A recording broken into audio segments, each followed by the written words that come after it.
mother from Duxbury, Massachusetts, Lindsay Clancy, is facing charges of murder, strangulation or suffocation, and assault and battery with a dangerous weapon for allegedly strangling her 3 young children with exercise bands. The incident took place in January of this year while their father was out picking up dinner. Clancy was arraigned from her hospital bed, where she is currently being treated for injuries sustained from jumping out of a window. According to Assistant District Attorney Jennifer Sprague, Lindsay Clancy had a seemingly normal day leading up to the incident, taking her daughter to the pediatrician, playing in the snow with her children, and even talking to CVS about stool softener for kids. Sprague said that the people who interacted with Lindsay that day described her as being coherent, not appearing distressed, and her speech was not slurred. However, when her husband, Patrick Clancy, returned home with the takeout, he found Lindsay bleeding outside and called 911. During the 911 call, Patrick can be heard asking Lindsay where the kids were, and she responded that they were in the basement. Patrick later found the children, Cora, Dawson, and Callan, all dead from ligature strangulation. Sprague stated that the exercise bands were squeezing the children's necks for several minutes, and Lindsay could have changed her mind and removed the bands at any time.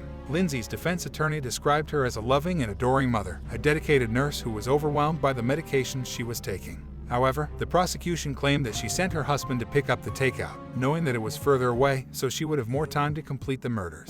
They also said that she checked the driving time on Google Maps before sending him out. Furthermore, Lindsay called her husband before the arraignment and told him that a man's voice told her to kill the kids and that it was her last chance. She claimed to have had a moment of psychosis, a term that has never been used in relation to this case before. The prosecution also listed several people who had interacted with Lindsay recently, who all described her as doing well, alert, and coherent. Lindsay is now paralyzed from the waist down due to her injuries sustained in her suicide attempt and has received support from dozens of letters from nurses and former coworkers.